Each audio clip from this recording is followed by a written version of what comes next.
Hello friends, once again you are welcome on this channel. तो आज की class में हम लोग डिस्कस करने वाले हैं कुछ क्वेश्चंस के बारे में जो आईआईटी में पूछे गए। कुछ क्वेश्चंस को हम देखेंगे और उससे कुछ कॉन्सेप्ट सीखेंगे।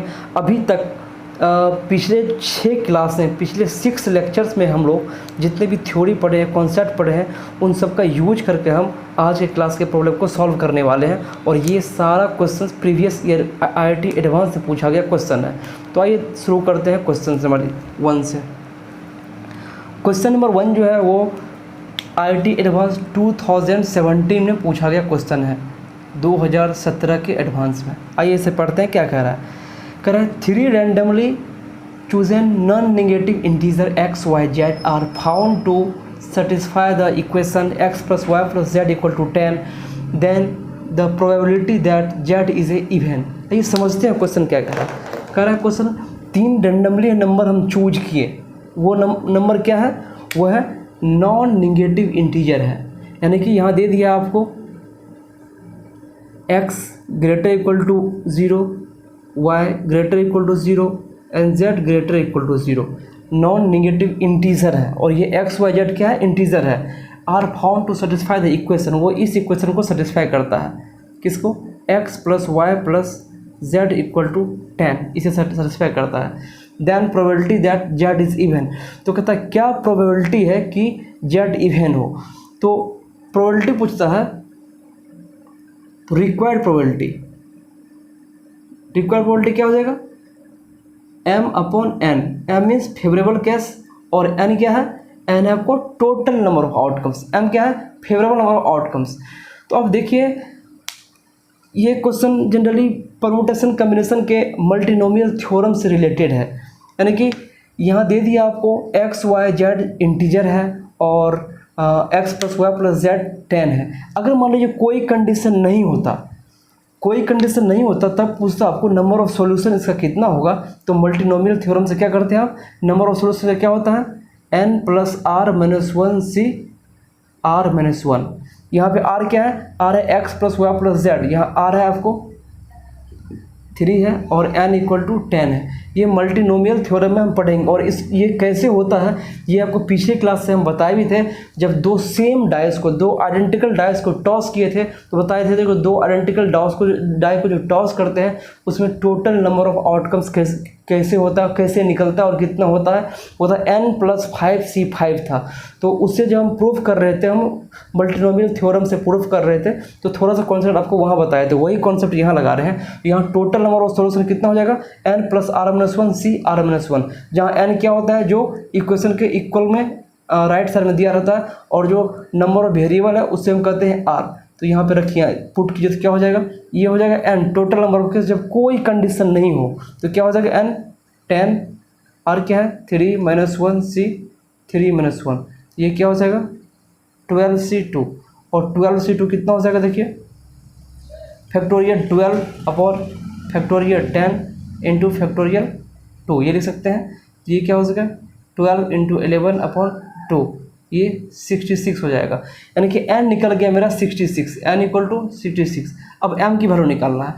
m की वैल्यू के लिए आपको कंडीशन दिया हुआ है, प्रोबेबिलिटी तब निकालना है आपको जब z जो है इवन नंबर हो। इवन नंबर क्या होगा, z जब इवन होगा तो z क्या होगा बताइए, z होगा 2 × k, वेयर k = क्या हो सकता है, क्या हो सकता है 0 1 2 3 4, मैक्सिमम क्या होगा 5 ही होगा। क्योंकि यहाँ x + y + z = 10 है, तो z का मैक्सिमम वैल्यू क्या होगा, z का मैक्सिमम वैल्यू होगा जब x और y दोनों मिनिमम हो। यानी कि दोनों 0 0 पुट करें, x 0 पुट करें, y 0 पुट करें, तो z क्या हो जाएगा 10। z मैक्सिमम 10 कब होगा, जब k = 5 हो। तो यही पुट किए k 5। तो अब देखिए इस इक्वेशन में यहाँ रखिए, तो यहाँ क्या आप z के प्लेस पे जब 2k रखिएगा तो ये क्या हो जाएगा x + y + 2k = 10। तो नंबर ऑफ सॉल्यूशन इसमें निकालना हमको। तो अब नंबर ऑफ सॉल्यूशन इन क्या हो जाएगा, x + y = 10 - 2k। देखिए ये हो जाएगा। अब यहाँ पे क्या था, यहाँ पे x y z वेरिएबल था और यहाँ पे क्या वेरिएबल है, सिर्फ x और y ही वेरिएबल है। और k के गिवन वैल्यू के लिए मेरा डिफरेंट नंबर ऑफ सॉल्यूशन इसमें आएगा। तो यहाँ से नंबर ऑफ सॉल्यूशन कितना आ जाएगा, यही था यही लगाएंगे हम n plus r minus one. अब n क्या है, n ये है 10 माइनस 2k, n हो गया ये r क्या है, x और y दो वेरिएबल, तो 2 minus one c 2 minus one, देखिए 2 माइनस वन तो 1 ही हो जाएगा, और ये क्या हो जाएगा 11 माइनस 2k c1, ये क्या हो जाएगा 11 माइनस 2k, है ना। अब यहाँ से देखिए इफ़ k इक्वल टू 0, अगर k का वैल्यू 0 पुट कीजिएगा तो नंबर ऑफ सॉल्यूशन, देखिए number of k equal 0 put कीजिएगा तो नंबर ऑफ सॉल्यूशन कितना आ जाएगा, देखिए यहाँ पर रखिए k इक्वल टू 0 दिया जाएगा 11, जब k इक्वल टू आप 1 पुट कीजिएगा तो ये क्या आ जाएगा 1 पुट कीजिए आ जाएगा 9, जब k इक्वल टू 2 पुट कीजिएगा ये क्या आ जाएगा 7, जब k इक्वल टू 3 पुट कीजिएगा ये क्या आ जाएगा 5, जब k इक्वल टू 4 पुट कीजिएगा, यहाँ 4 पुट कीजिएगा ये आ जाएगा 3, और k इक्वल टू जब 5 पुट कीजिएगा ये क्या आ जाएगा 1, है ना। 2 इंटू 5 10, 11 माइनस 10 इक्वल टू 1। तो अब टोटल नंबर ऑफ सोल्यूशन क्या हो जाएगा, टोटल सोल्यूशन क्या हो जाएगा इस केस में, ये सबका सम 11 plus 9 plus 7 plus 5 plus 3 plus 1, ये कितना होगा देखिए 11 9 20 या 10, ये हो जाएगा 30 प्लस 6 36, तो m का वैल्यू क्या हो जाएगा 36, बस यहाँ पुट कीजिए, यहाँ पे m का वैल्यू क्या हो जाएगा 36, बस डिवाइड कर दीजिए क्या हो जाएगा 6/11, ये आंसर हो जाएगा। क्या देखें बहुत ही ईजी था ये, है ना, सही है। n इक्वल टू यहाँ पर 12c2 है तो 12 इंटू 11 अपॉन 2 हो जाएगा 6, 11 इंटू 6 और 36, ठीक है ये हो जाएगा आंसर। देखिए कितना इजी क्वेश्चन था, बस ये क्वेश्चन में एक ही फॉर्मूला का मुझे रिक्वायर्ड थी, required formula favourable upon total, इसी फॉर्मूला से बन गया। बाकी ये कैलकुलेशन हम किससे किए, मल्टीनोमियल थ्योरम से रिलेटेड था। अब ये कैसे हुआ ये हम बताए हैं पिछली क्लास में, आप पिछले क्लास का वीडियो निकाल कर देख सकते हैं कैसे ये हुआ, और थोड़ा सा ही बताया है, लेकिन जब परमुटेशन कॉम्बिनेशन पढ़ाएंगे उस लेक्चर में आप देखिएगा कि इसे मल्टीनोमियल थ्योरम से किस तरह से हम प्रूफ करते हैं। तो आइए क्वेश्चन नंबर अगला क्वेश्चन पढ़िए। अगला क्वेश्चन देखिए क्या कह रहा है, आगे क्वेश्चन कह रहा है ये जो अब नया क्वेश्चन है, ये आगे वाला क्वेश्चन है, ये 2014 में IIT एडवांस से पूछा गया क्वेश्चन है। हाँ ये 2014 के एडवांस में, तो पढ़िए क्या कह रहा है।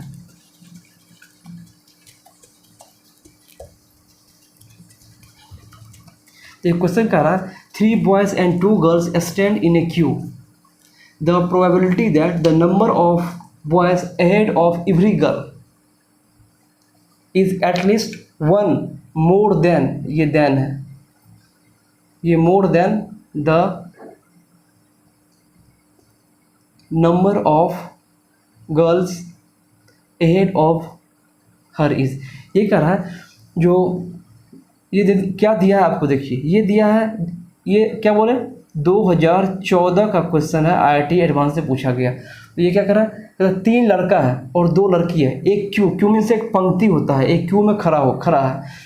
तो क्या कहता है the probability that the number of boys ahead of every girl is at least 1 more than the number of girls ahead of her, यानी कि कोई एक लड़की के जो आगे जितना लड़की है ना, किसी एक पार्टिकुलर लड़की के आगे जितना लड़की है उससे कम एक ज़्यादा लड़का होना चाहिए, है ना। इस टाइप का क्यूब मुझे बनाना है।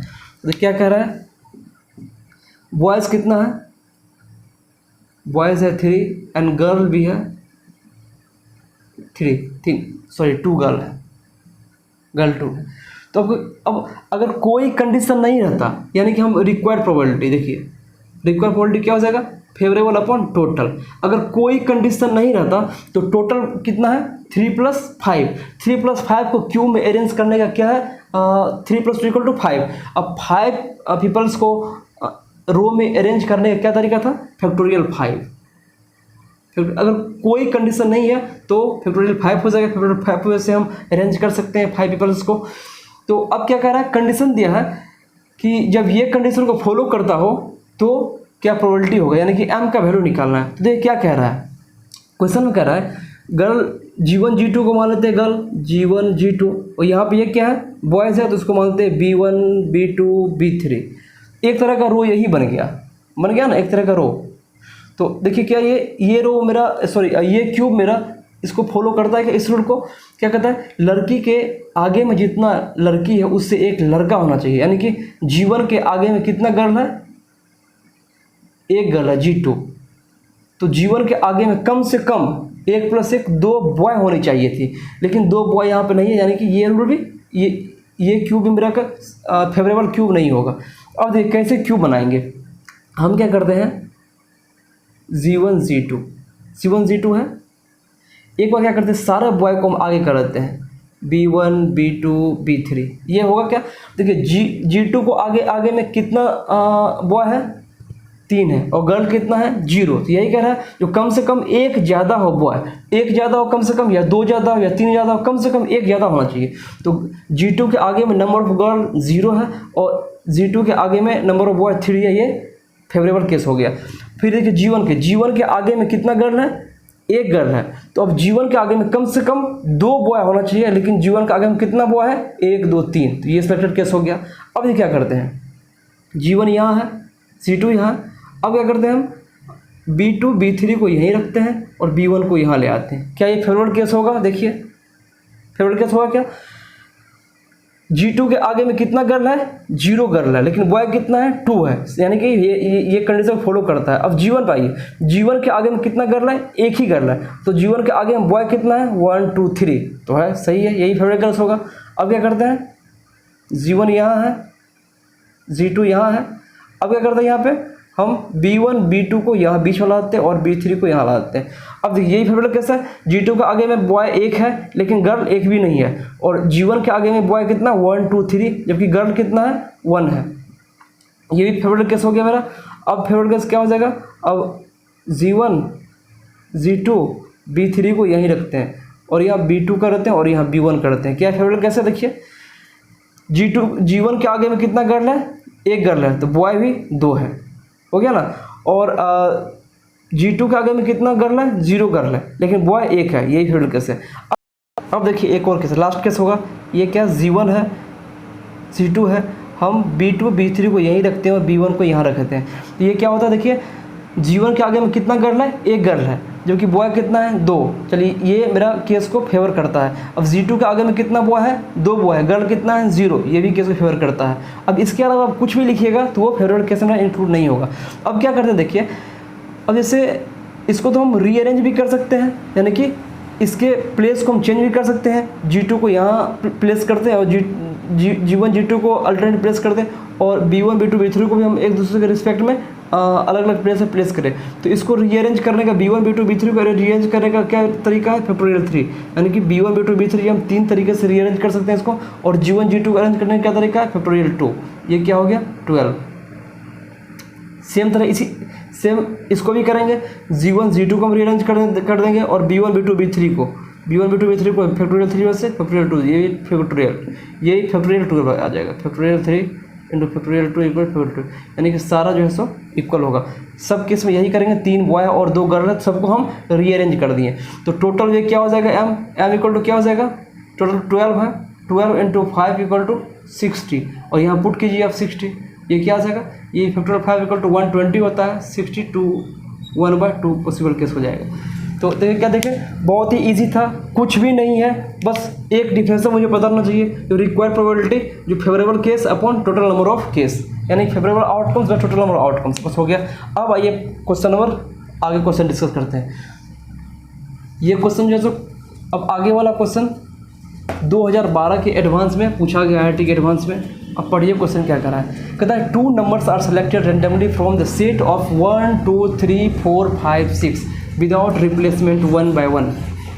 The probability that minimum of the 2 numbers is less than 4. तो ये क्वेश्चन लैंग्वेज समझिए, कितना अच्छा लैंग्वेज दिया हुआ है और बच्चा किस तरह फंस सकता है। क्या कह रहा है, ये 2012 में पूछा गया है, 2012 में IIT के एडवांस में पूछा गया है। देखिए क्वेश्चन कैसे बनाते हैं। The 2 numbers are selected randomly from set this, यानी कि एक सेट है 1 to 6 का नंबर का एक सेट है, उसमें से 2 नंबर को हम रेंडमली सिलेक्ट किए विदाउट रिप्लेसमेंट, कहता हम रिप्लेसमेंट नहीं किए हैं, है ना, रिप्लेसमेंट हम नहीं किए हैं, यानी कि जो नंबर निकाले हम उसको हम रख लिए फिर उसमें नहीं रखें। अगर देखिए विद रिप्लेसमेंट देता तो क्या होता, जो विद रिप्लेसमेंट होता है तो क्या होगा, हाँ फिर 1 by 1 भी है, एक नंबर सेलेक्ट किए और अगर विद रिप्लेसमेंट होता है फिर उसमें डाल देते हैं, ये इंडिपेंडेंट केस होता है, यानी कि पहला ट्रायल दूसरे ट्रायल पे या पहला इवेंट दूसरे इवेंट पे डिपेंड नहीं करता है, पहला एक्सपेरिमेंट दूसरे एक्सपेरिमेंट से।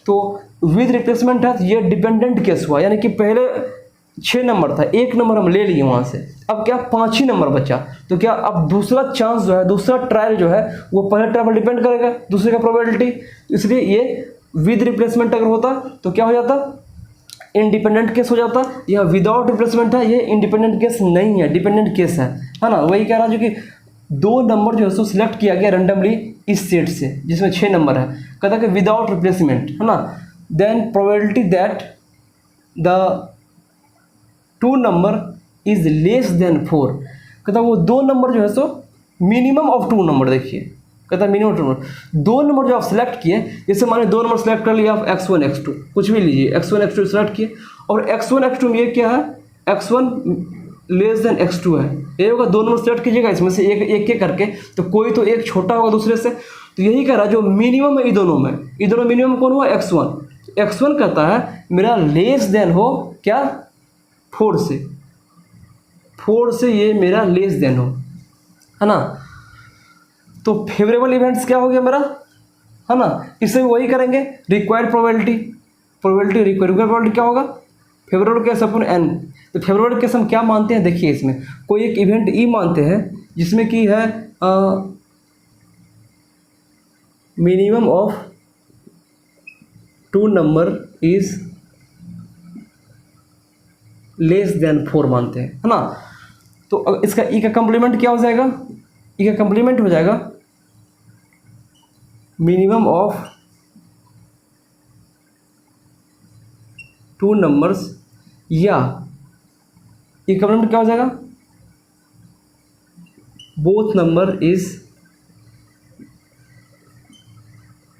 Greater than 4। देखिए हो जाएगा जब दोनों नंबर मेरा 4 के बड़ा हो जाए या 4 के इक्वल हो जाए, ग्रेटर देन और इक्वल टू 4, ग्रेटर देन और इक्वल टू 4, 4 या 4 से बड़ा हो जाए दोनों नंबर। अब जो हम x1 x2 सेलेक्ट किए हैं वो 4 हो जाए और 5 हो जाए, तो क्या देखिए इसका मिनिमम क्या है वैल्यू 4, क्या 4 जो है सो ये 4 से लेस है, नहीं है, तो ये फेवरेबल केस का ये क्या हो जाएगा, इसका E1 का कंप्लीमेंट हो जाएगा, 4 या 4 से बड़ा हो जाए।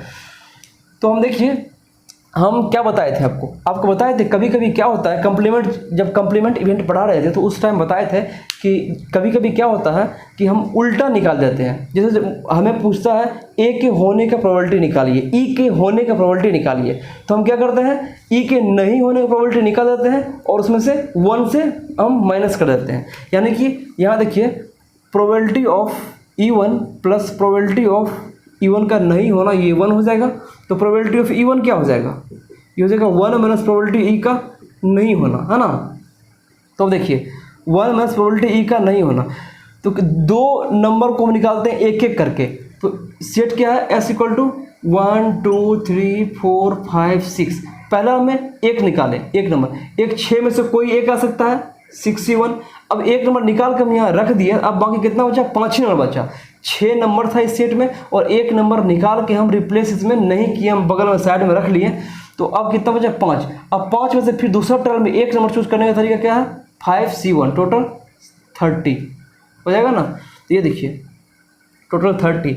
अब फेवरेबल केस क्या होगा, अब क्या है E1 का नहीं होना, है ना, तो क्या है कहता है कि बोथ नंबर ग्रेटर देन 4, तो बोथ नंबर ग्रेटर देन 4 क्या है 4 5 6, इसी में से आ सकता है कोई ना, इसी में से कोई आ सकता है, तो पहला वर्ग हम सिलेक्ट करेंगे हम तो 3C1 हो जाएगा ना, और 3 में से कोई एक नंबर आ गया ये, तो दूसरा बार फिर हम नंबर चूज करेंगे, तो कोई 3 में से एक आ गया, मान लीजिए 4 आ गया था, तो 2 ही नंबर बचेगा, और 2 में से एक नंबर चूज करने का तरीका 2C1, ये क्या हो जाएगा देखिए 1 minus 3 into 2/30 equal to 1 minus 1/5 हो जाएगा ना, इक्वल टू 4/5 आंसर हो जाएगा। ये बहुत ही इजी क्वेश्चन था, देखें, है ना।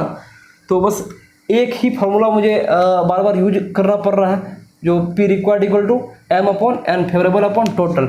और ये कंप्लीमेंट का हम यूज़ कर दिए, इसको हम बिना कंप्लीमेंट का यूज किए भी बना सकते हैं। चलिए ये आपको हो गया होमवर्क, जो ये बिना कंप्लीमेंट का यूज़ किए बनाइए। आप कंप्लीमेंट का यूज़ करके इसलिए बनाएं कि हम आपको कंप्लीमेंट का वैल्यू को यहाँ समझाएं कितना वैल्यू होता है, कि हम शॉर्ट तरीका से बना सकते हैं। अगर विदाउट कंप्लीमेंट का यूज करके बनाइएगा तो भी बनेगा, लेकिन उससे थोड़ा इजी में ये बना है। वो आपको होमवर्क रहा कि विदाउट कंप्लीमेंट का यूज किए हुए आप इस क्वेश्चन को बनाइएगा। चलो अगला क्वेश्चन देखते हैं क्या कहता है।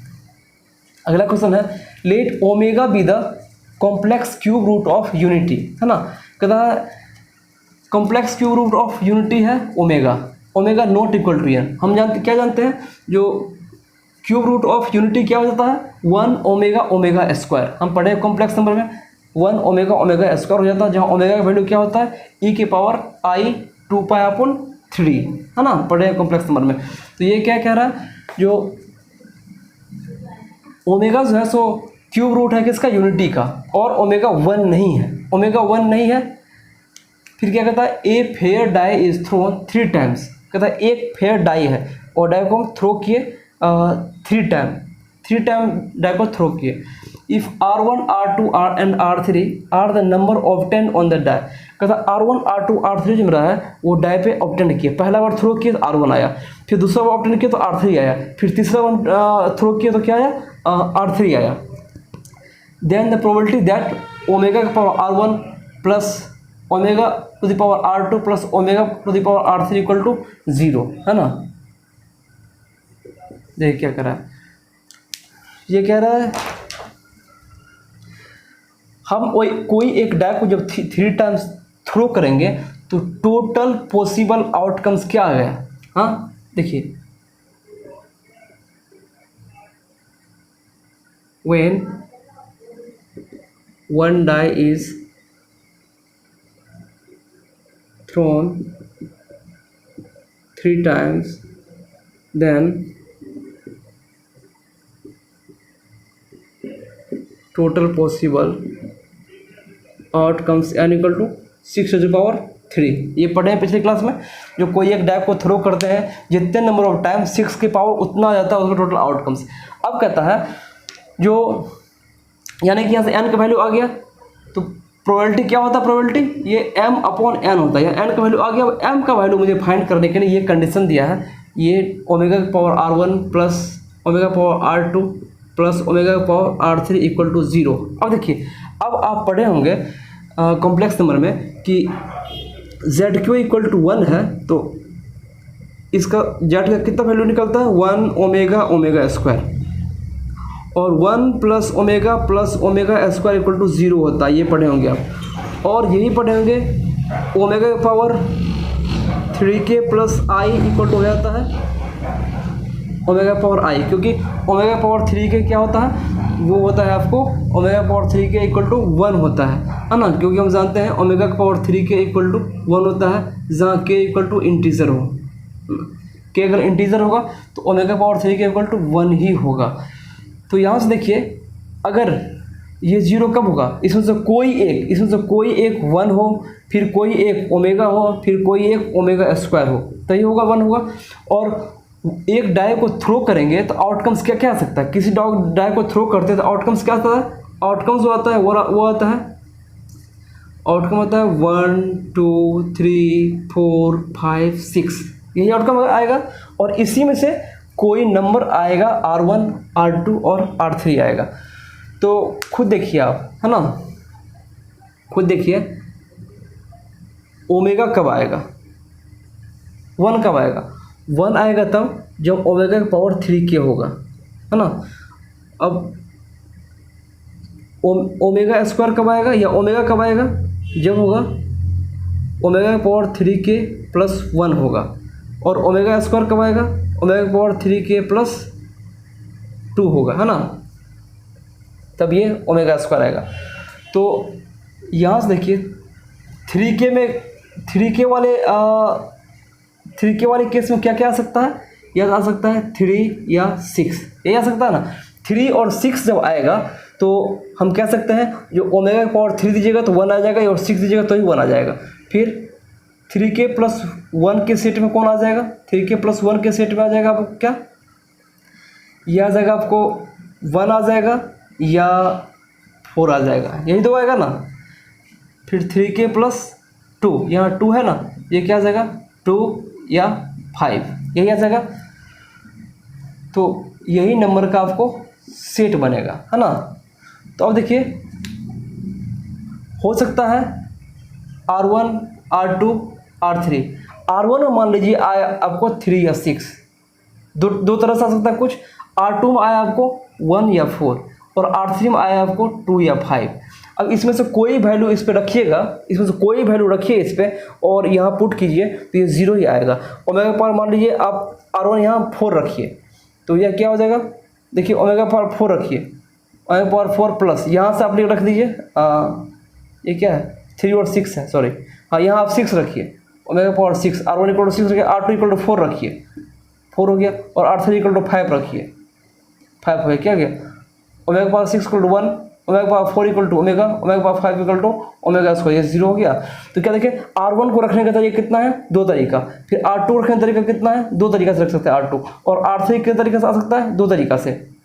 और इसको तो हम इंटरचेंज भी कर सकते हैं, हम हो सकता है हम माने कि 2 5 को हम R2 को दें और 1 4 जो है वो R3 को दें, इंटरचेंज भी कर सकते हैं, इसलिए इसको हम फैक्टोरियल 3 वे से इंटरचेंज भी कर सकते हैं। तो टोटल वे क्या हो जाएगा, m = ये हो जाएगा आपको m क्या हो गया, m = 2 × 2 × 2 × फैक्टोरियल 3। तो यहाँ से आप निकाल लीजिए, यहाँ टोटल प्रोबेबिलिटी क्या हो जाएगा, इसलिए p = m क्या है 2 × 2 × 2 × फैक्टोरियल 3 अपॉन 6 क्यूब, 6 × 6 × 6। देखिए फैक्टोरियल 3 से एक 6 कैंसिल हो जाएगा, फिर ये 2 3 = 6, 2 3 = 6, ये क्या आएगा 2/9, ये आ गया। क्या देखिए बहुत ही इजी था, है ना, ये क्वेश्चन बहुत ही इजी था। ये क्वेश्चन पूछा गया था कितना, 2010 में, 2010 के IIT एडवांस से पूछा गया था। तो चलिए अब आगे नंबर को समझाते हैं। कहता है 15 कार्ड्स आर नंबर 1 2 3 4 5 15 रिस्पेक्टिवली, है ना। कहता है 15 कार्ड है जिसपे कि कुछ ना कुछ नंबर लिखा हुआ है 1 से 15 के बीच में, सारे 15 नंबर लिखा गया है, एक एक नंबर लिखा गया है प्रत्येक कार्ड पे। फिर क्या कहता है 7 cards are selected at random, कहता है 7 कार्ड उसमें से हम एट रैंडम सेलेक्ट किए, 1 एट ए टाइम, है ना, विद रिप्लेसमेंट। कहता है एक बार हम एक ही कार्ड सेलेक्ट कर रहे हैं और 7 कार्ड सेलेक्ट किए, यानी कि 7 बार हम कार्ड सेलेक्ट किए होंगे और दे दिया है विद रिप्लेसमेंट, यानी कि जिस कार्ड को हम सेलेक्ट करते हैं उसको सेलेक्ट करने के बाद उसका नंबर देख लेते हैं और हम उस कार्ड को फिर वहीं रख देते हैं, यानी कि ये डिपेंडेंट केस नहीं हुआ, ये इंडिपेंडेंट केस हुआ। यानी कि अब जो दूसरी बार हम कार्ड लेंगे वो पहले बार से पहले वाले निकाले गए कार्ड पे डिपेंड नहीं करेगा। 15 cards are number 1 to 15 respectively, है ना। कहता 7 card are selected randomly 1 at a time with replacement, the probability that largest number on selected card is not less than 9, not less than 9। अगर not less than 9 करेंगे तो question बहुत ही ज़्यादा easy हो जाएगा। ये क्वेश्चन नहीं है, क्वेश्चन है the largest number on selected card is 9, note less than वाला केस में आप खुद बनाइएगा, वो बहुत ही ज़्यादा इजी हो जाएगा। हाँ बहुत इजी है। ये क्वेश्चन पूछा गया था 2003 या 4 में, ऐसे कुछ सब्जेक्टिव क्वेश्चन पूछा गया था ये, है ना। तो आइए इस क्वेश्चन को बनाते हैं। क्या कहता है 15 कार्ड्स है नंबर 15 कार्ड्स है, उसमें 1 से 15 तक नंबर लिखा हुआ है। कहता 7 कार्ड उसमें से हम रैंडमली सेलेक्ट किए 1 by 1। तो अगर कोई कंडीशन नहीं हो तो टोटल नंबर ऑफ आउटकम्स क्या हो जाएगा, देखिए, क्योंकि हम जानते हैं किसी चीज़ का प्रोबेबिलिटी क्या होता है, वो होता है favourable case upon total outcomes. ये टोटल आउटकम्स निकाल लेते हैं हम। देखिए 7 कार्ड है, आपको 7 कार्ड निकालना है 1 by 1, 1 2 3 4 5 6 7, है ना, 1 2 3 4 5 6 7 है। पहला कार्ड जो आप निकालेंगे उसमें क्या नंबर आएगा, खुद सोचिए। पहला कार्ड जब निकालेंगे तो 1 से 15 में कोई सा भी नंबर आ सकता है, यानी कि पहले बार में नंबर आने का चांस कितना है, कितना नंबर आ सकता है पहले बार में, 1 से 15 तक कुछ भी आ सकता है। तो यानी कि 15 तरीका से आ सकता है पहला बार में। अब दूसरा ट्रायल किया हम, तो पहला ट्रायल करने के बाद क्या किया, कार्ड को रख दिए, फिर एक कार्ड उसमें चूज करते हैं, फिर 1 से 15 तक कुछ भी आ सकता है, फिर 15 वेज से आपको नंबर आ सकता है, फिर से 15 वेज तक आ सकता है, फिर से 15 वेज तक, और ये सबको हम मल्टीप्लाई कर देंगे तो n इक्वल टू क्या हो जाएगा 15⁻⁷ है ना। अब क्या कह रहा है, कह रहा है कि अब कह रहा है प्रोबेबिलिटी निकालिए किसका, जो largest number on the selected card is 9। तो इस 7 ट्रायल जो की है उसमें कहता है कि लार्जेस्ट नंबर 9 ही हो मेरा, है ना, 9 से ना कम हो ना ज़्यादा हो। जब 9 से ना कम हो ना ज़्यादा हो तो क्या ले लेंगे, देखिए अब जो हम 7 नंबर सेलेक्ट करेंगे वो इसी में सेलेक्ट करेंगे 1 2 3 4 5 6 7 8 9, है ना। उसमें कहता है लार्जेस्ट नंबर मेरा 1 हो, है ना। सो ये लार्जेस्ट नंबर 9 ही हो। इसको कैसे बनाएंगे, देखिए एम कैसे निकालेंगे हम। एम निकालने के लिए क्या करेंगे हम, एम निकालना है, एम निकाल लेंगे तो एम अपन एन कर देंगे, एन के बारे में मुझे पता चल ही गया है। तो अब देखिए 7 ट्रायल करते हैं, 1 2 3 4 5 6 7। अब क्या करते हैं हम, इस 9 नंबर में से कुछ हम चूज करते हैं, है ना। इस 9 में से हम कुछ नंबर चूज करते हैं, तो वो चूज करने का कितना तरीका हो जाएगा, 9 तरीका। फिर इसको 9 में से फिर कर सकते हैं, इसमें 9 फिर से 9 में से टोटल क्या हो गया 9। ये क्या है 9⁻⁷। लेकिन इस केस में क्या हुआ कि इस केस में मेरा वैसा भी केस आ गया जिसका लार्जेस्ट नंबर जो है इसमें among of them largest number will be less than 9 और 9। इसमें दोनों केस आ गया, 9 से छोटा भी आ गया जिसका कि लार्जेस्ट नंबर जो है इसमें 9 से छोटा भी आ जाएगा और 9 भी आ जाएगा। अब क्या करेंगे, इसमें हम घटा देंगे उस केस को जिसमें कि लार्जेस्ट नंबर ऑलवेज 9 से छोटा ही हो, यानी कि 7 ट्रायल फिर करेंगे और इस बार जो नंबर सेलेक्ट करेंगे हम ये 1 से लेके 8 तक में ही, यानी कि अब जो है सो नंबर सेलेक्ट करने का वे कितना हो जाएगा 8 8 8 8 8 8। क्योंकि अब 1 से 8 में ही नंबर सेलेक्ट हमको करना है तो 1 से 8 में ही पहले ट्रायल में भी हमको 1 से 8 ही नंबर आएगा, दूसरा ट्रायल में 1 से 8 ही नंबर आएगा, तीसरा ट्रायल में 1 से 8 ही नंबर आएगा और 7वां ट्रायल में वही आ जाएगा 8⁻⁷। तो मेरा एम क्या हो जाएगा 9⁻⁷ में से 8⁻⁷ को माइनस कर देंगे, यही एम आ जाएगा ना। क्योंकि ये 9 तरीका से हम चूज किए हैं 1 से 9 तक में। अब मान लीजिए 1 से 9 तक में ऐसा केस भी आ जाएगा जिसमें 9 नहीं आया हो, 9 नहीं आया हो और बाकी 8 में से ही केस आया हो, और वो भी केस आएगा जिसमें 9 भी आया हो, तो ये केस हो जाएगा। हाँ, तो टोटल प्रोबेबिलिटी क्या हो जाएगा, रिक्वायर्ड प्रोबेबिलिटी वो हो जाएगा 9⁻⁷ माइनस 8⁻⁷ अपॉन 15⁻⁷। तो ये आंसर हो जाएगा। हाँ, बहुत ईजी क्वेश्चन था। अब आइए नेक्स्ट क्वेश्चन देखते हैं। आइए अब अगला क्वेश्चन डिस्कस करते हैं। ये क्वेश्चन सब्जेक्टिव क्वेश्चन है। ये क्वेश्चन पूछा गया था 1991 में, IIT का क्वेश्चन है। क्वेश्चन क्या कर रहा है, देखिए बहुत अच्छा क्वेश्चन है। क्वेश्चन कर रहा है ए सेट कंटेनिंग एन एलिमेंट्स, कोई एक सेट है ए, उसमें एन एलिमेंट है, ए सबसेट पी ऑफ ए का एक सबसेट है P is chosen at random, जो कि एट रैंडम चूज किया गया है ना। पी क्या है, एक सबसेट है किसका, ए का। फिर कहता है the set A is reconstructed by replacing the element of P. जो पी में जो हम एलिमेंट सेलेक्ट किए ए से, अब फिर क्या करते हैं, पी के सारे एलिमेंट को हम सेट ए में रख देते हैं। फिर से ए क्या हो गया, रिकंस्ट्रक्टेड हो गया। कैसे रिकंस्ट्रक्ट हुआ, जो पी जो सबसेट हम बनाए थे ए के एलिमेंट लेके उसको हम फिर से रिप्लेस कर दिए ए में। फिर कह रहा है ए सबसेट ऑफ क्यू ऑफ ए, एक सबसेट है क्यू जो कि ए का एक सबसेट है, अगेन चूजन एट रैंडम, फिर से हम पी के ऐसा ही एट रैंडम चूज किए। Find the probability so that P intersection Q equal to 5, यानी कि अब क्यू हम इस तरह से चूज किए कि पी और क्यू में कोई भी कॉमन एलिमेंट ना है। इसका प्रोबेबिलिटी क्या होगा। अब देखिए पहला चीज़, सेट में एलिमेंट कितना है, एन है ना। कोई एक सेट है मान लीजिए ए, उसमें एलिमेंट कितना है, N number of element, N elements है। तो अगर कोई कंडीशन ना हो, अगर कोई कंडीशन ना हो तो पी को हम कितने तरीक़ा से बना सकते हैं, सेट पी को हम कितने तरीक़ा से बना सकते हैं।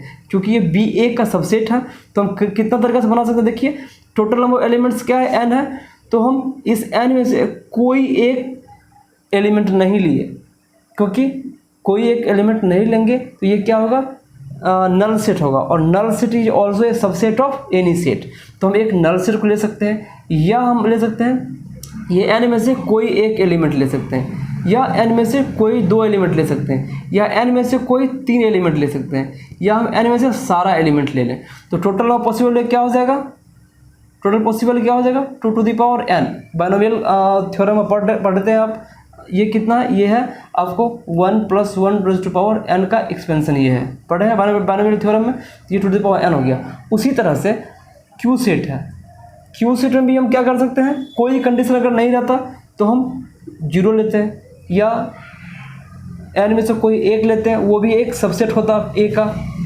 फिर n में से कोई 2 एलिमेंट लेते हैं, वो भी सबसेट होता मेरा a का। फिर n में से कोई 3 एलिमेंट रहते हैं, वो भी सबसेट होता a का। या n में से जब हम n ले लेंगे सारा एलिमेंट, वो भी सबसेट होगा a का। तो ये क्या हो जाएगा 2 टू द पावर n। तो टोटल वे क्या हो जाएगा, टोटल वे देखिए, जब p वाला भी काम कर देते हैं और q वाला भी काम करते हैं, तब मेरा पूरा काम पूरा होता है। तो क्या है, इसमें प्रोडक्ट होगा। टोटल वे क्या हो जाएगा, टोटल वेट को n से डिनोट करते हैं, ये n क्या हो जाएगा 2 to the power n into 2 to the power n, है ना। क्योंकि हम प्रोबेबिलिटी जानते हैं, प्रोबेबिलिटी क्या होता है m/n, तो n का वैल्यू तो निकल गया, अब m का वैल्यू निकालना है। तो m का वैल्यू निकालने के लिए कंडीशन आपको है, जो p और q आपको इस तरह चूज करना है कि दोनों में कोई एलिमेंट कॉमन नहीं हो। खुद सोचिए एक बार, अब मान लीजिए ये p है और ये मान लीजिए q है ना। आप मान लीजिए जब, हाँ आप मान लीजिए जब n में से कोई भी एलिमेंट चूज नहीं किए, n में से क्या किए, कोई भी एलिमेंट चूज नहीं किए, तो आप इसमें क्या चूज कीजिएगा। देखिए n में से कोई एलिमेंट चूज नहीं किए, अब a से अगर हम सारा एलिमेंट चूज कर लें NC0, या कोई एलिमेंट चूज अगर नहीं किए तो हम क्या कर सकते हैं, या हम देखिए क्यू में कौन सा एलिमेंट चूज कर सकते हैं, क्यू में अगर कुछ भी से चूज किए, या NC0 चूज किए, या NC1 चूज किए, या NC2 चूज किए, या NCn चूज किए, है ना। क्योंकि P में कोई एलिमेंट चूज नहीं किए। अब हम Q में जो है सो एक का कोई भी एलिमेंट चूज करेंगे और उसका सबसेट बनाएंगे, सेट बनाएंगे, तो दोनों का जो है सो इंटरसेक्शन मेरा 5 होगा, क्योंकि P में कोई एलिमेंट है ही नहीं। ये कितना नंबर बेस है 2 to the power n base से, हो गया ना। अब फिर देखिए, अगर मान लीजिए ये P में कोई एक एलिमेंट चूज कर लिया आप, तो अब नंबर ऑफ एलिमेंट कितना बचा, टोटल नंबर ऑफ एलिमेंट अब बचा आपको A में n-1, है ना, n-1 बचा। तो अब n-1 में से आप कोई चूज कीजिएगा, या n-1 में से कोई चूज नहीं कीजिएगा, या n-1 से कोई चूज क्या कीजिए, कोई चूज एक चूज कीजिएगा, या n-1 से कोई 2 चूज कीजिएगा, या n-1 से सारा चूज कर लीजिएगा, और दोनों का जो इंटरसेक्शन लीजिएगा ये हमेशा आपको 5 ही होगा, क्योंकि जो एलिमेंट आप P में चूज किए हैं वो Q में चूज कर ही नहीं रहे हैं, नहीं चूज कर रहे हैं, तो क्या दोनों का इंटरसेक्शन क्या हो जाएगा 5 हो जाएगा। ये क्या हो गया 2 टू द पावर n-1। इसी तरह आप इसमें कोई 2 एलिमेंट चूज कर लिए, जो 2 एलिमेंट चूज कर लिए उसको हम साइड रख देंगे। अब बाकी में से क्या करेंगे हम, यानी कि 2 चूज कर ले तो टोटल नंबर एलिमेंट्स कितना बचेगा n-2 बचेगा। अब n-2 में से चूज करेंगे, हो सकता है n-2 में से हम कोई चूज नहीं किए, या हो सकता है n-2 में से कोई एक चूज कर लिए, या n-2 में से कोई 2 चूज कर लिए, या n-2 में से सारा एलिमेंट चूज कर लिए। तो क्या क्या हो जाएगा total 2 to the power n-2। इसी तरह अब क्या कीजिएगा, अब दोनों का ये क्या हो जाएगा, टोटल वे क्या हो जाएगा, टोटल वे क्या हो जाएगा, दोनों का प्रोडक्ट होगा NC0 इंटू NC0। अब फिर क्या होगा NC1 है, दोनों का प्रोडक्ट हो जाएगा NC1, फिर NC2 है तो ये NC2, दोनों प्रोडक्ट क्या होगा, इसलिए प्रोडक्ट होगा कि दोनों काम जब हम करते हैं तभी मेरा पूरा काम होता है। P का भी काम करते हैं, Q का भी काम करते हैं, तब मेरा पूरा काम होता है, तब P और Q को हम कॉमन लेते हैं। तो यानी दोनों काम होने के बाद मेरा काम अगर पूरा होता है तो उसमें हम प्रोडक्ट रूल को हम यूज़ करते हैं, इसे प्रोडक्ट कर दिए। अगर मान लीजिए हम NC में से यहाँ N चूज कर लेते हैं तो क्या होता है, NC में से जब N चूज कर लीजिएगा तो क्या होता, अब 0 एलिमेंट बचा है, अब 0 एलिमेंट से कोई एलिमेंट चूज नहीं कीजिए तो उसका एक ही तरीका होगा, एक। तो ये टोटल तरीका क्या होता 1 इंटू NCN। तो टोटल क्या हो जाएगा, देखिए यहाँ पे टोटल वे क्या हो जाएगा, यहाँ पे m इक्वल टू लिखते हैं टोटल वे, या रिक्वायर्ड वे लिखिए।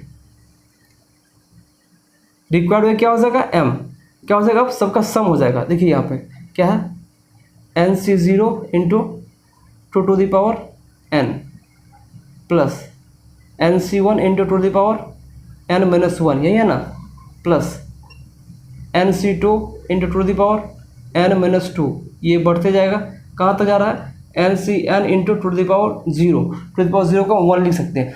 और ये देखिए तो ये किसका एक्सपेंशन लग रहा है, ये आपको जस्ट एक्सपेंशन किसका लग रहा है, ये लग रहा है आपको 1 प्लस या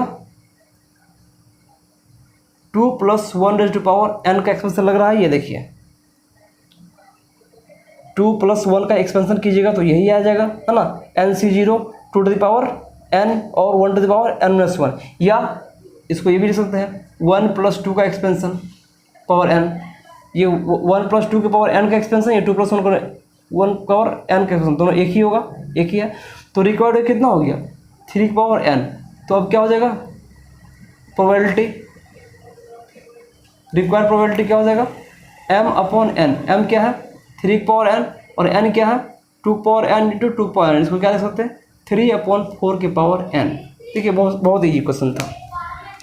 अब आइए question number, next question discuss करते हैं। क्या है देखिए, कितना इजी क्वेश्चन है ये देखिए आप। अब जो ये क्वेश्चन है, कहता है EC denotes the complement of an event E। कोई एक इवेंट E है जिसका कंप्लीमेंट हम EC से डिनोट करते हैं, पिछली क्लास में हम बताए थे आपको। और EFG are pairwise independent function.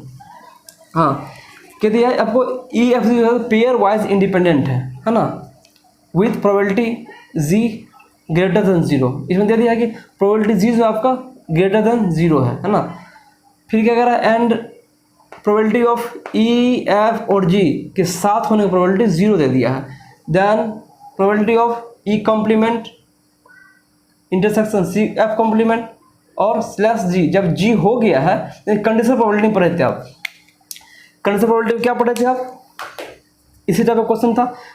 Conditional probability में जो probability of A when B has happen है ना, probability of A when A B has happen, ये कह रहा है जब जी हो गया हो तब दोनों के ई के कॉम्प्लीमेंट और एफ के कॉम्प्लीमेंट के साथ होने की प्रोबेबिलिटी क्या हो जाएगा। ये क्या पढ़े थे आप, probability of A intersection B upon probability of B पढ़े थे ना। जस्ट यही फॉर्मूला का यूज़ करेंगे हम। देखिए ये 2007 में क्वेश्चन पूछा गया IIT में।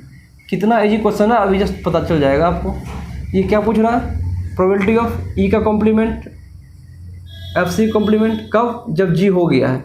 इसके फॉर्मूला आप क्या पढ़े थे, प्रोबेबिलिटी ऑफ ई का कॉम्प्लीमेंट इंटरसेक्शन एफ का कॉम्प्लीमेंट इंटरसेक्शन, फिर क्या था ए और बी जी का कॉम्प्लीमेंट अपॉन प्रोबेबिलिटी ऑफ जी।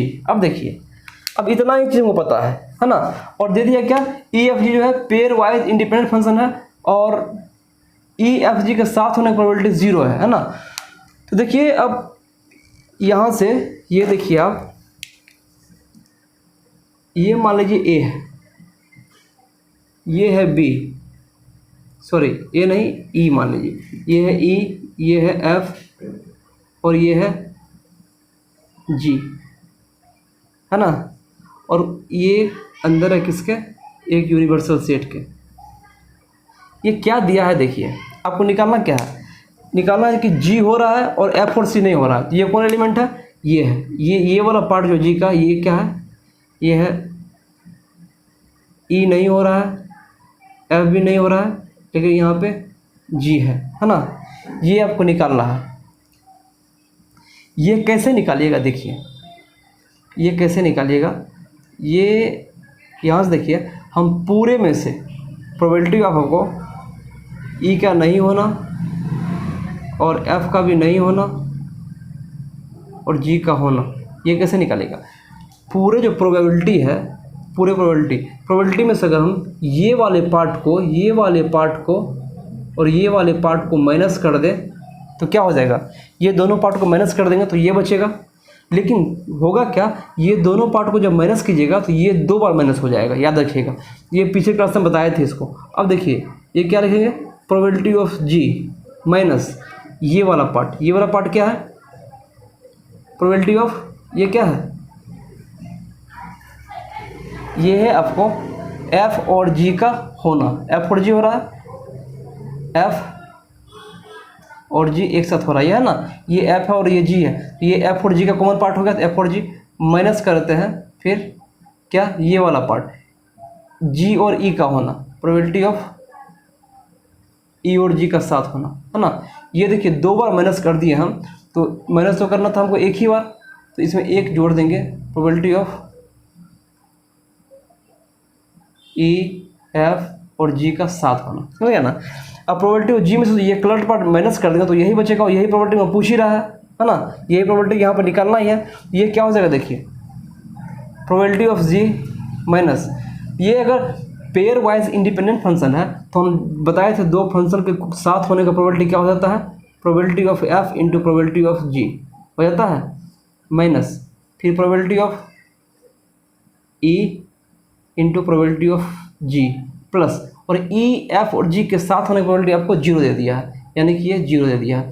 तो यहाँ से ये क्या हो गया, यहाँ से आप यहाँ से प्रोबेबिलिटी ऑफ जी कॉमन लीजिए, डायरेक्ट अब यहीं लिखते हैं, ये प्रोबेबिलिटी ऑफ ये कितना इक्वल है, इतना इक्वल, यहाँ प्रोबेबिलिटी ऑफ जी कॉमन लीजिएगा तो क्या बच जाएगा, 1 minus probability of F minus probability of E, यही बच जाएगा ना, प्रोबेबिलिटी ऑफ जी कॉमन ले लिए है ना, यहाँ क्या कॉमन ले लिया है, प्रोबेबिलिटी ऑफ जी कॉमन ले लिया है, देखिए यही बचेगा, अपन प्रोबेबिलिटी में जी हो गया, ये जी कैंसिल हो गया।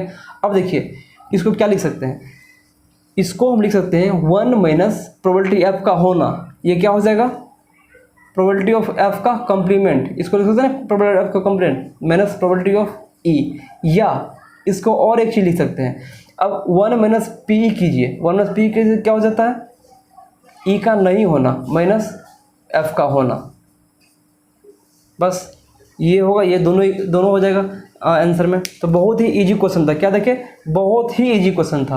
हाँ, जो हम थ्योरी क्लास में क्वेश्चन सब डिस्कस किए थे, इससे हार्डर क्वेश्चन डिस्कस किए थे। आइए क्वेश्चन नंबर नेक्स्ट पे जाते हैं, पढ़िए क्या है, कहता है 4 person independently solve a certain problem, कहता 4 आदमी है वो एक क्वेश्चन को इंडिपेंडेंटली सॉल्व कर रहा है ना, करेक्टली विथ प्रोबेबिलिटी, वो सब जो वो चारों जो प्रॉब्लम सॉल्व कर रहा है उसके करेक्ट होने का प्रोबेबिलिटी आपको दे दिया है, 4 पर्सन है इसलिए 4 प्रोबेबिलिटी दे दिया आपको, जो फर्स्ट पर्सन का, second person, third person, fourth person जो है वो सब का रिस्पेक्टिवली वो सब का प्रोबेबिलिटी जो है सो ये दिया रिस्पेक्टिवली।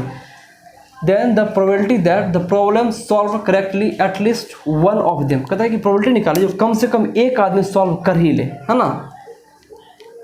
हम मानते हैं कोई एक इवेंट ई मानते हैं इवेंट ई, क्या हो जाएगा, प्रॉब्लम सॉल्व्ड बाय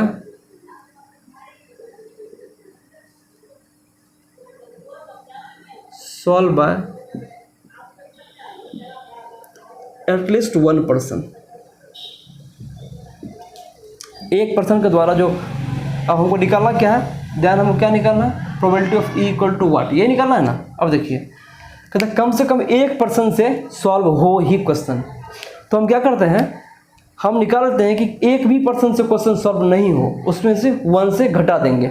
तो देखिए इसका ई का कम्प्लीमेंट क्या हो जाएगा, अगर हम ई कम्प्लीमेंट ले वो क्या हो जाएगा, वो हो जाएगा प्रॉब्लम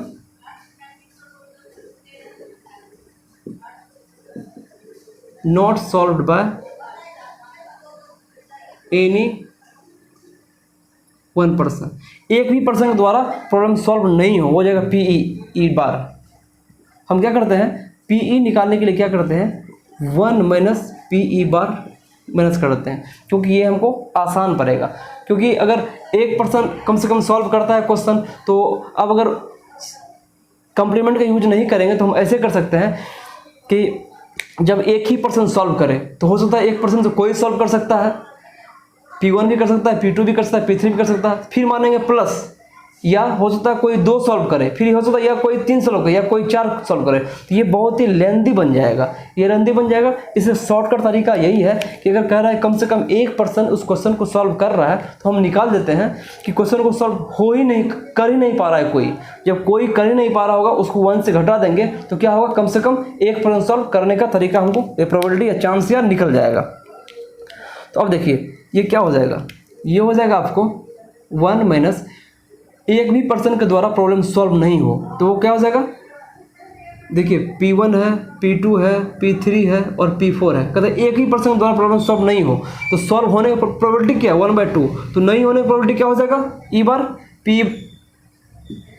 P1 बोले जो पहला पर्सन जो प्रॉब्लम सॉल्व नहीं कर पाता उसका प्रोबेबिलिटी क्या हो जाएगा 1 - 1/2 हो जाएगा ना।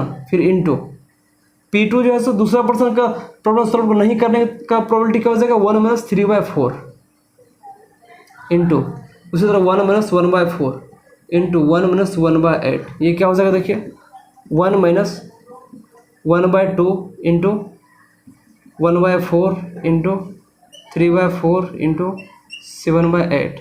ये क्या हो जाएगा 1 - 3 7 जा 21। ये क्या 4 है ना, तो 8 64 इंटू 4 इक्वल टू 254। ये हो जाएगा ना,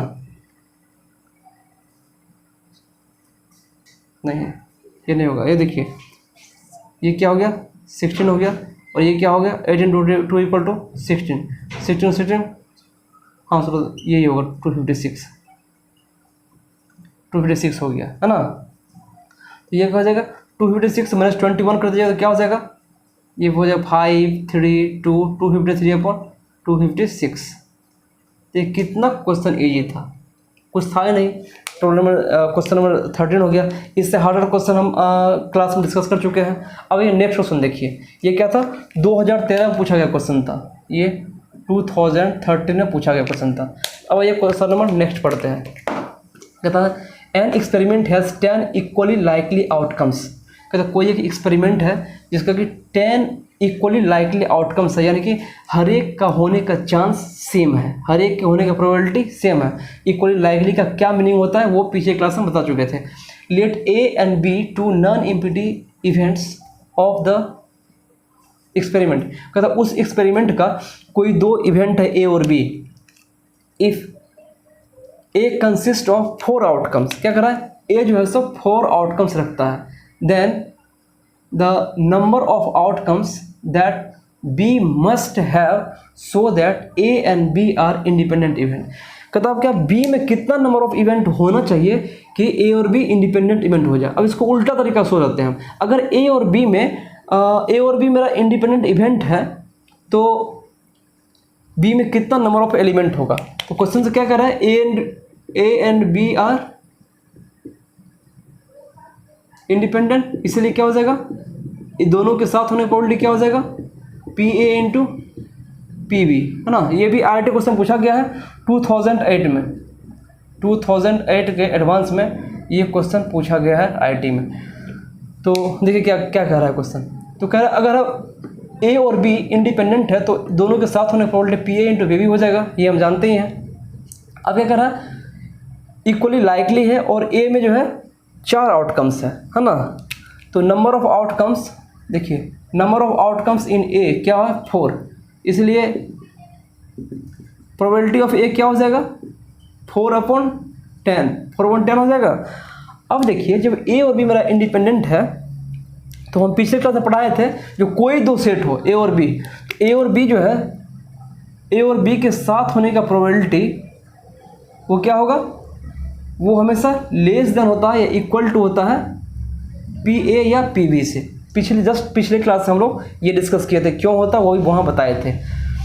तो अब आप ये देखिए जब ये छोटा है ना A इंटरसेक्शन B का प्रोबेबिलिटी, A और B के साथ होने की प्रोबेबिलिटी जब A PA से छोटा है तो ये हो क्या सकता है PA इंटरसेक्शन B क्या हो सकता है। देखिए A तो है 4/10, तो A क्या नहीं सॉरी उससे छोटा क्या हो सकता है, उससे छोटा हो सकता है आपको 1/10 या 2/10 या 3/10 या 4/10 हो सकता है, क्योंकि इक्वल सा नहीं मिला है ना।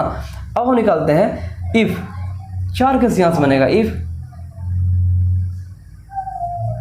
PA intersection B equal to 1/10। जब ये 1/10 हो तब क्या होगा, देखिए तब क्या होगा, तब होगा PA इंटू PB हो गया आपको 1/10। यहाँ से PB क्या हो जाएगा, PB हो जाएगा 1/10 PA यहाँ पे क्या आ जाएगा डिवाइड में 4/10 ये क्या हो जाएगा, 10 से 10 कैंसिल, 1/4। तो प्रोबेबिलिटी ऑफ ए क्या आ गया, 1/4 आ गया। तो प्रोबेबिलिटी ऑफ बी, बताइए क्या प्रोबेबिलिटी ऑफ बी मेरा 1/4 कभी पॉसिबल हो सकता है, जब टोटल नंबर ऑफ आउटकम्स था 10। तो जब भी टोटल नंबर ऑफ आउटकम्स 10 है, तो अगर उसका प्रोबेबिलिटी देखिएगा, उसका किसी भी इवेंट का अगर प्रोबेबिलिटी देखिएगा तो वो समथिंग m/n होगा, n का वैल्यू 10 होगा। तो अगर यहाँ पे आप 2/5 लिखते हैं तो ये 5 को मल्टीप्लाई करके आप किसी भी इंटीजर से मल्टीप्लाई करके 10 में कन्वर्ट कर सकते हैं, और जब किसी भी इंटीजर से मल्टीप्लाई कीजिएगा तो ये टोटल नंबर ऑफ आउटकम्स हो जाएगा। यहाँ 1/4 है, तो क्या 1/4 में किसी भी इंटीजर से मल्टीप्लाई कीजिएगा तो ये 10 आएगा, क्योंकि ये डिनोमिनेटर में जो है सो हमें टोटल नंबर ऑफ आउटकम्स आना चाहिए। तो ये 4 कभी 10 बन ही नहीं सकता है, इसलिए हम यहाँ से लिख देंगे नॉट पॉसिबल, पॉसिबल ही नहीं है। प्रोबेबिलिटी अभी 1/4 आ ही नहीं सकता, यानी कि ये 1/10 नहीं होगा। अब मानते हैं इफ़, अब दूसरा कैसे लेते हैं, if probability of A intersection B equal to अगर 2/10 हो, है ना। जब 2/10 होगा तो क्या हो जाएगा, फिर यहाँ probability of B equal to 2/10 ये हो जाएगा ना। Probability of A into probability of B लिख सकते हैं ना। प्रोबेबिलिटी भी यहाँ डिवाइड हो जाएगा, ये हो जाएगा 4 × 10, ये हो जाएगा ना। देखिए 10 से 10 कैंसर, ये 2 × 2 = 4, ये 1/2 आ गया। ये जो 1/2 आ गया तो इसको हम लिख सकते हैं 5/10 लिख सकते हैं ना। यहाँ पे number of element of in B क्या आ जाएगा, 5। देखिए आ गया, यहाँ 5 आ गया, क्योंकि ये डिनोमिनेटर में 10 आ गया, यानी कि बी का फेवरेबल एलिमेंट कितना है, 5, और टोटल नंबर आउटकम्स क्या है, 10। तो ये आ गया, यहाँ number of B equal to 5 हो गया। अब बी ये 2/10 हो गया। अब 3/10 चेक करते हैं, है ना। अब चेक करते हैं 3/10 के लिए। अब देखिए if number of A intersection B equal to 3/10 हो जाएगा, 3/10 ये क्या हो जाएगा, P A into P B. यहाँ से फिर हम पी बी लिख सकते हैं क्या, 3/10 इंटू 4/10, ऊपर 10 से कैंसर, ये 3/4, जो कि नॉट पॉसिबल, क्योंकि ये डिनोमिनेटर में जो 4 है इसको हम 10 नहीं बना सकते हैं किसी इंटीजर से मल्टीप्लाई करके। अब चौथा कंडीशन क्या देखते हैं, चौथा हम देखिए इफ़, ये भी नहीं होगा। अगर यहाँ चौथा में if probability of A intersection B equal to ये 4/10 हो, यानी कि P A into P B हो, तो क्या होगा। देखिए जब ये 4/10 है तो यहाँ से हम लिख सकते हैं क्या, पी बी इक्वल टू क्या हो जाएगा, यहाँ से 4/10 इंटू 4, ऊपर में आ जाएगा क्या, 10, ये हो जाएगा ना। देखिए ये हो जाएगा, ये प्रोबेबिलिटी ऑफ ए आ जाएगा डिनोमिनेटर में, 10 से 10 कैंसिल, 1 से 1 को हम लिख सकते हैं 10/10, यानी कि यहाँ से क्या आ गया, number of element in B equal to favourable case, favourable elements कितना हो जाएगा, 10। तो total number of favourable case क्या हो गया, जो इस कंडीशन को फॉलो करे वो हो जाएगा 5 और 10, ये हो जाएगा आंसर। कितना इजी था देख लीजिए, ये 2008 में एडवांस में पूछा गया था, तो ये बहुत ज़्यादा इजी है। इससे हार्डर क्वेश्चन हम लोग क्लास में कर चुके हैं। अब देखिए नेक्स्ट क्वेश्चन, देखिए क्या कह रहा है। नेक्स्ट क्वेश्चन और इजी है ना। कहता है अगर probability of B equal to 3/4 दे दिया आपको, और दे दिया है ए बी और सी के नहीं होना, ये तीनों के साथ में होने का प्रोबेबिलिटी 1/3 है, और फिर ये दे दिया आपको 1/3। पूछ रहा है बी और सी के साथ होने की क्या प्रोबेबिलिटी है। जब भी इस तरह क्वेश्चन देखेंगे तब सबसे पहले हम वेन डायग्राम बना लेते हैं, है ना। जब भी इस टाइप का क्वेश्चन देखते हैं वेन डायग्राम बना लेते हैं। कितना इवेंट है, A B C event, 3 event है। तो हम इसे मानते हैं ए, इसे मानते हैं बी, और इसे मानते हैं सी, है ना। ए बी एंड सी ये एक यूनिवर्सल सेट के अंदर है ना। तो आपको दिया क्या हुआ, देखिए प्रोबेबिलिटी ऑफ बी आपको दे दिया है, प्रोबेबिलिटी ऑफ बी दे दिया 3/4, और ए और बी साथ साथ हो रहा है लेकिन सी नहीं हो रहा है। ये कहाँ पे है, देखिए ए और बी साथ साथ हो रहा है लेकिन सी नहीं हो रहा है इस केस में, केवल इस केस में ये है क्या, ए और बी का होना और सी का नहीं होना, ये है। ये 1/3 आपको दे दिया है। फिर ए का नहीं होना और सी का नहीं होना और बी का होना कहाँ कहाँ है, ये वाला केस में। ये क्या है, ए नहीं है इसमें बी है और सी भी नहीं है, इसमें क्या है, सिर्फ बी का एलिमेंट है और ए और सी का एलिमेंट नहीं है। फिर मुझसे क्या पूछ रहा है, B intersection C, B intersection C क्या होगा, ये पूरा हो जाएगा, है ना, ये पूछ रहा है। तो अब आप खुद देखिए, ये पूरा बी में से जब हम इसको घटा दें, ये पूरा बी है ना, ये पूरा बी है, पूरा बी में से हम इसको घटा दें और इसको घटा दें तो ये ही निकल जाएगा। देखिए ये स्टैंडर्ड एरिया कैसे निकलेगा, ये है B intersection C, probability of B intersection C, ये क्या हो जाएगा, ये पूरा प्रोबेबिलिटी ऑफ बी है। इसमें से हम माइनस कर देते हैं इस पार्ट को भी और इस पार्ट को भी। जब इस पार्ट को भी माइनस कर देंगे और इस पार्ट को माइनस कर देंगे, क्या बचेगा, सिर्फ यही बचेगा। ये प्रोबेबिलिटी ऑफ ए का नहीं होना प्लस बी का होना और सी का होना नहीं होना, ये माइनस करते हैं और माइनस करते हैं क्या, ये वाला प्रोबेबिलिटी ऑफ ए का होना और बी का होना लेकिन सी का नहीं होना, ये बस माइनस कर देते हैं, है ना। तो प्रोबेबिलिटी ऑफ बी क्या दिया आपको, 3/4, ये माइनस हो जाएगा कितना, ये है 1/3 और ये भी है 1/3, ये क्या हो जाएगा 3/4 माइनस 2/3, ये 9 - 8/12, ये क्या हो जाएगा 1/12। कितना इजी क्वेश्चन था देख लीजिए। कुछ क्वेश्चन में है, कुछ नहीं। ये क्वेश्चन पूछा गया है 2002 के IIT एडवांस में, है ना। तो ये बहुत ही इजी क्वेश्चन है। अब देखिए क्वेश्चन नंबर 1 पे जाते हैं, फर्स्ट क्वेश्चन पे। और ये पहला क्वेश्चन जो है ये पूछा गया है 2001 ईस्वी में, 2001 के एडवांस में। पहले सब्जेक्टिव क्वेश्चन पूछा जाता है, ये सब्जेक्टिव क्वेश्चन उसी को एडवांस क्वेश्चन IIT एडवांस का है। तो ये IIT 2001 में पूछा गया है। देखिए क्या कह रहा है, ये क्वेश्चन कह रहा है जो an unbiased die, unbiased die क्या होता है, जो बायस नहीं है, यानी कि जिसमें हर एक नंबर का आने का प्रोबेबिलिटी सेम है ना, इक्वली लाइकली है, all possible outcomes equally likely हो। अनबायस्ड का क्या अर्थ हो गया, इक्वली लाइकली, यही समझिए। अनबायस्ड जहाँ भी हो वहाँ समझ जाइए इक्वली लाइकली है, उसमें सारा इवेंट इक्वली लाइकली होगा। कहता है an unbiased die is thrown n times and the list of n numbers the list of n number showing up is noted, है ना। देखिए क्या कर रहा है, कह रहा है एक डाई हो उसको हम n बार थ्रो किए, n बार थ्रो किया तो कितना आउटकम्स आएगा, n आउटकम्स आ गया। कहता है उस n आउटकम्स को हम कॉपी में नोट करते हैं, है ना।